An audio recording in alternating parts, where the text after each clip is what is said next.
The Golden Touch, the story of King Midas. Long ago, in a land of rolling hills and shining palaces, there lived a king named Midas. He ruled over the kingdom of Phrygia, a place filled with music, gardens, and great wealth.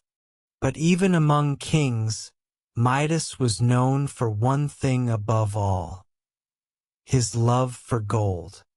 Gold sparkled in his chambers, lined the walls of his treasury, and even adorned his robes and sandals.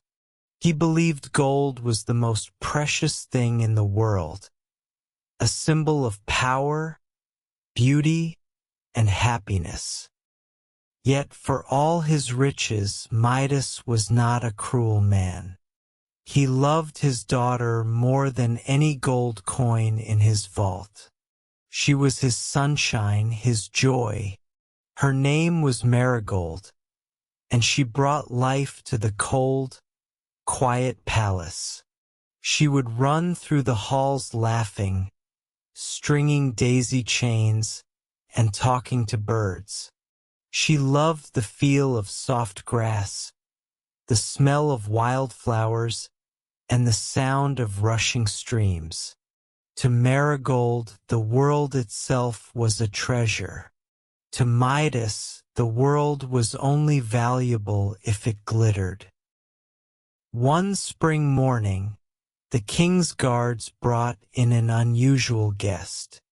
An old man had been found asleep beneath the rose bushes in the royal garden. His clothes were stained with wine, and his hair tangled like vines.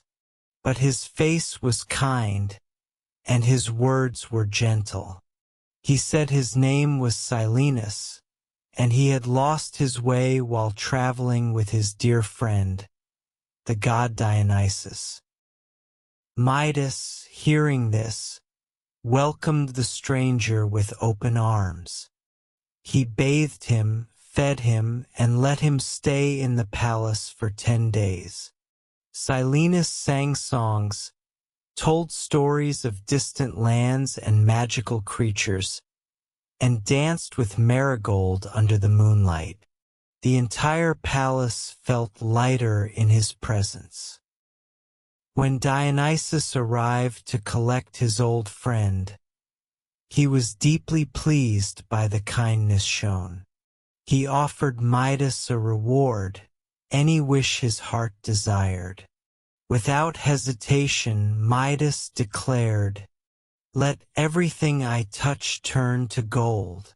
There was a long silence. Dionysus looked into Midas's eyes, searching for doubt. "Even your food? Even your loved ones?" But Midas was too enchanted by the thought. "Gold is the purest thing in the world. What greater gift could there be?" Dionysus sighed. "Very well. Your wish is granted. But be warned. Not all that glitters brings joy." And with that, the god vanished into mist. The next morning, Midas awoke with excitement. He reached out and touched his bedside table. It shimmered and hardened into pure gold. He laughed. He ran through the palace, turning doors, chairs, and statues into radiant golden forms. Servants gasped. Courtiers bowed. Midas glowed with pride. He stepped into the garden and touched a rose. The petals stiffened, turning from crimson velvet to cold metal. The birds flew off, confused by the lifeless golden trees. But Midas didn't notice. His heart raced with joy. Hungry from his adventure, he returned to the dining hall and picked up a grape, turned solid in his hand. He tried bread, It broke like rock. Water, too, turned into a golden stream, heavy and undrinkable. His joy faltered. Still, he thought, I can bear a little hunger. This gift is too magnificent to give up so easily. But then came the moment that changed everything. Marigold rushed into the room, her cheeks flushed with laughter. Father, you must see the birds. They're flying in golden circles. Without thinking, Midas reached to embrace her. And the moment his fingers brushed her skin, she froze.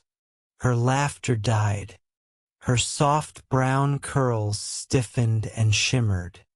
Her eyes became glassy and empty. She had become a golden statue. Midas screamed.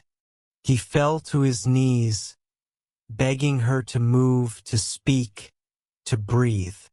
But she stood still, lifeless and perfect, a terrible trophy of his own greed. No gold in the world, he whispered, is worth this. He called out to Dionysus with all his might. Please take it back.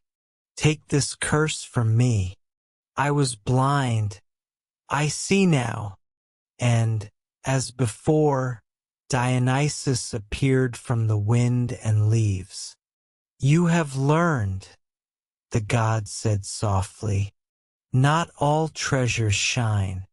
Not all desires lead to joy. He instructed Midas to travel to the river Pactolus, a sacred place where magic ran through the waters.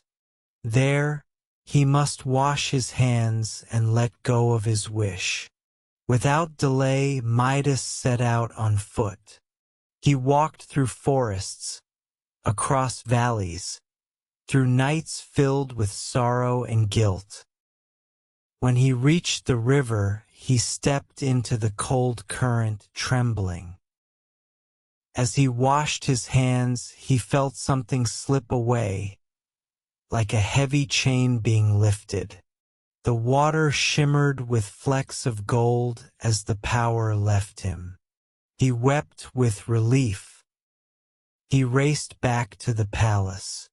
As he approached the garden, he heard something, a soft giggle. And there, beneath the trees, was Marigold, alive and warm, holding a daisy chain. He hugged her tightly, never again fearing the touch of love. From that day on, Midas changed. He gave away much of his gold to the poor.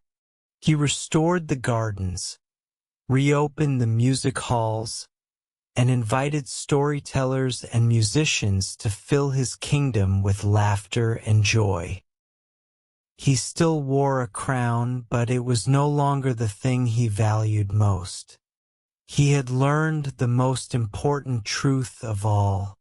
True wealth lies not in gold, but in the moments we share, the love we hold, and the beauty we see in the world around us.